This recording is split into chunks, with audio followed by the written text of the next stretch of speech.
As she pondered how the drought demon had appeared behind her, she realized there was no space to step back.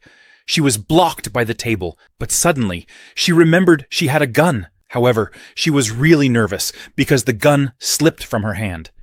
After hearing a noise, the drought demon attacked Miss Duanya. She thought they were doomed. However, instead of attacking her, the drought demon struck the chair beside her. Duanya, surprised and confused, wondered, "What's going on? What's this guy doing? Has he been sniffing around? Could it be that he can't see?" She took a sigh of relief, thinking she got lucky this time. But now he was too close. If I make any sound, he'll attack. What should I do? So she seized this opportunity to reach for the gun. However, she could not reach it. As she tried her best to reach the gun, the table slipped and made a noise. Duanya realized she was in real danger this time. After hearing the noise, the drought demon ran toward Duanya to attack her. She remembered what Su Chen had told her. "My resources are limited, so I can't keep you just because you're pretty. Finding the crystal core in a monster's head will grant you abilities. I don't allow useless people around me." She shouted that she was not useless and attacked the drought demon with her heel. However, as she withdrew her heel from the drought demon, he caught her leg. Duanya became really angry. She attacked the other eye of the drought demon and pushed him back. As the drought demon fell to his knees, Duanya grabbed an axe from the side and said, "Su Chen, it's a shame you didn't see this. I'm not useless at all."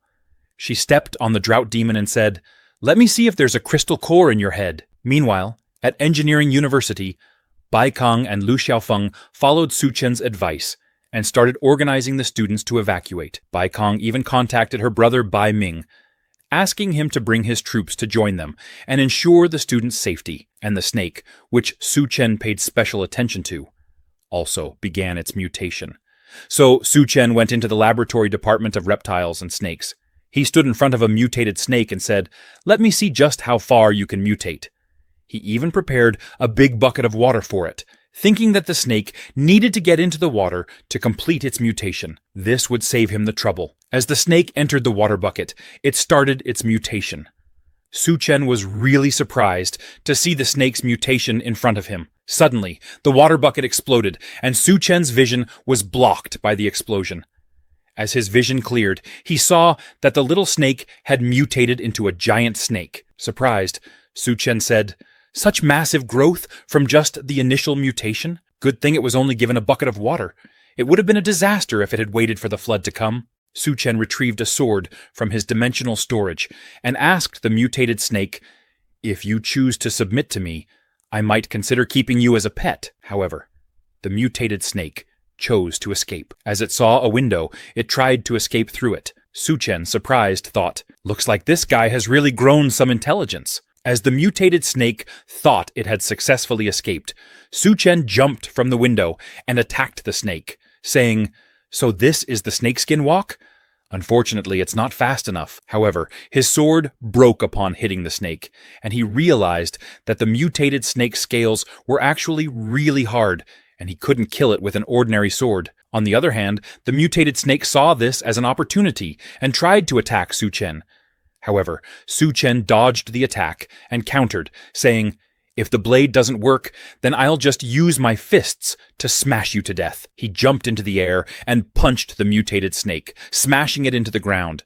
However, without wasting any time, the mutated snake entangled Su Chen. Su Chen asked the snake, "Was that attack just now just a feint?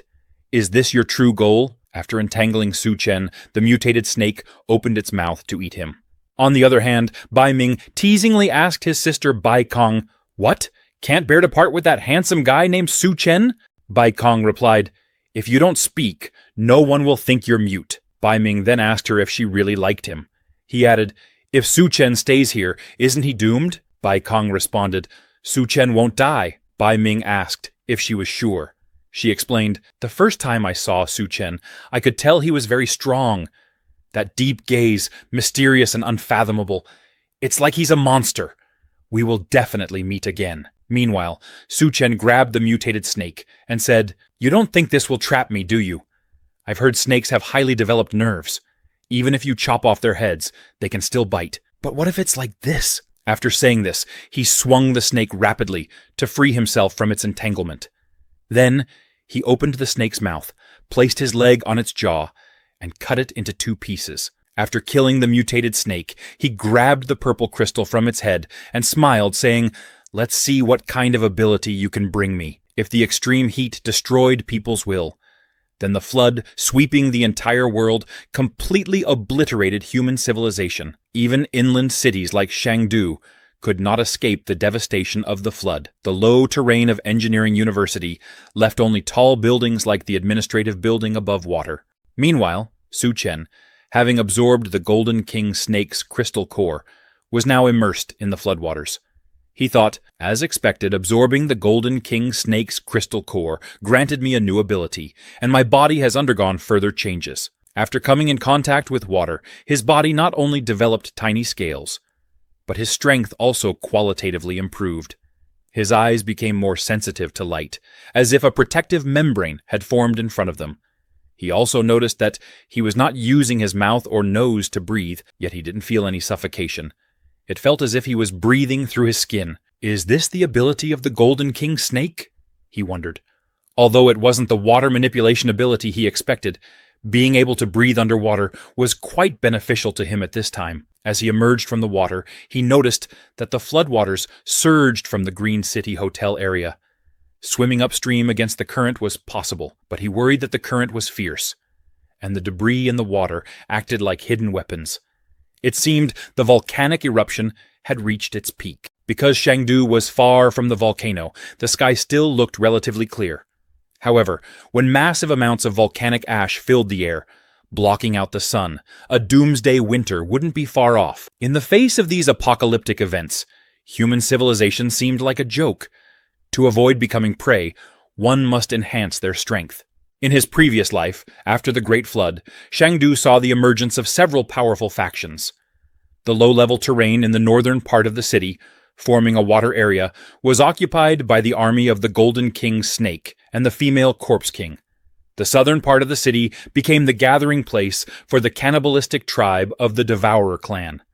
The western part of the city was controlled by the Rat King and its army of rats, while the eastern part was occupied by Skull Crusher Gao Qiang from the Green City Hotel. In his previous life, he had almost died several times at their hands.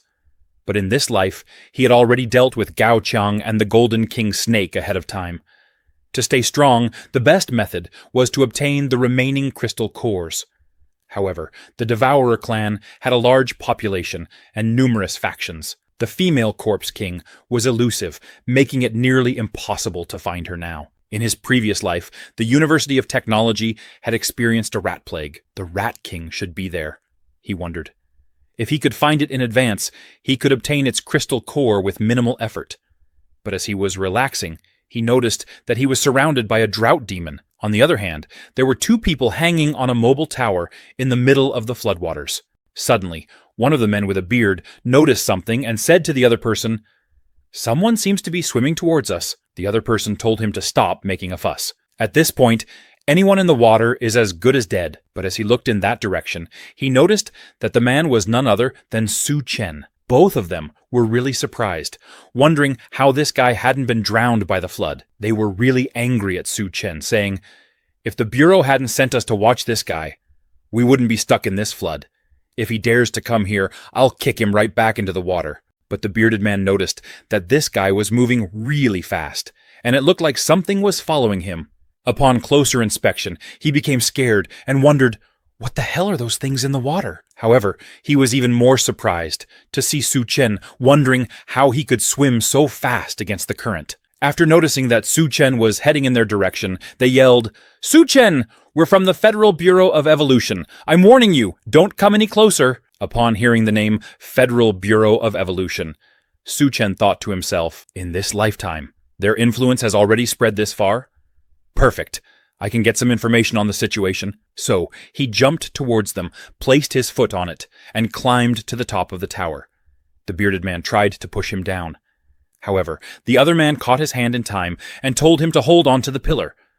But the bearded man couldn't reach it. The other man assured him, "Don't be afraid, I'll definitely pull you up." The bearded man asked him to let go, explaining, "I'm too heavy. If this goes on, we'll both die." However, the other man disagreed, saying, "No, I'll never let go. If we die together." Meanwhile, Su Chen, sitting at the top of the tower, asked the man, holding the bearded man, "Tell me everything you know about the Federal Bureau of Evolution." However, that man said nothing, indicating that even if they were killed, others would avenge them. Su Chen smiled, saying, "Very well, you have guts. But don't blame me then." Meanwhile, a drought demon also reached there. Suddenly, the drought demon grabbed the bearded man's leg and pulled him down. Su Chen smiled and said, "He got pulled down himself. It's really not my fault." The man shouted, "Bro, I'm coming to save you." After saying that, he also jumped into the water.